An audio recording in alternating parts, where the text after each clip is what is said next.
Hey, welcome. I'm sure most of you watched cooking shows on television like Master Chefs and those other cooking competitions they show. I just happened to watch a cooking show and I really got inspired and I prepared a nice little meal for myself. In fact, you should try cooking as well.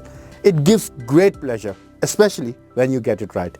And I sometimes get it right, though not always. In fact, my grandfather used to own a farmland with cows.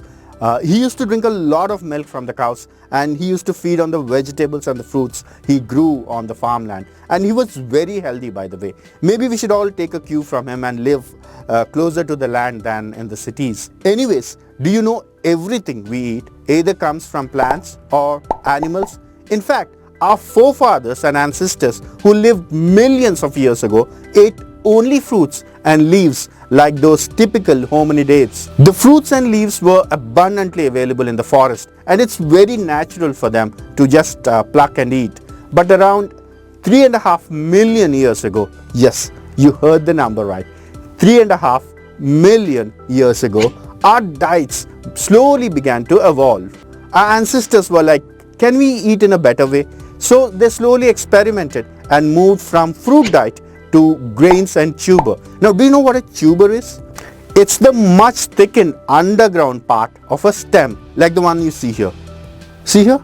In fact, due to the abundant forest land and plant material like grains, tuber and nuts, they may have had these dietary habits evolved over a period of time. Of course, they also used to eat a lot of animal meat and seafood. Now, can you believe this? They also consumed insects as part of their diet. Of course, this diet varied by the season depending on the availability of the insects.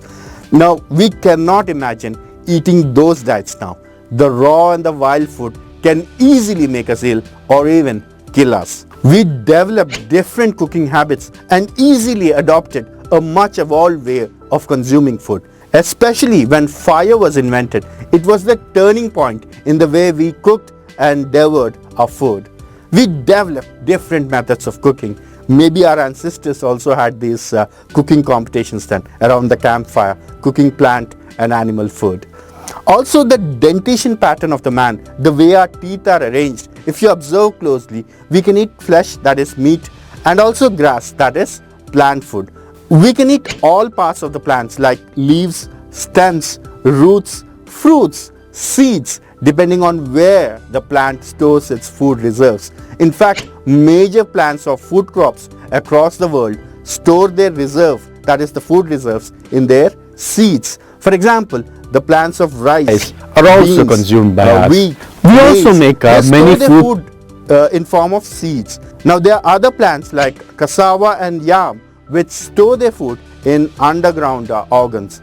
We also get food from various living organisms like buffaloes, cows and goats. They offer us milk products like ghee, butter, curd and of course ice creams. Yummy! Now you should thank all the animals for those ice creams we enjoy. Will you do it the next time? Thank you. Now many animals like cows and goats eat mainly plants or plant parts such as leaves, fruits, seeds, nectar, shoots and roots. These are called herbivores. Now there are other animals which eat the flesh of other animals.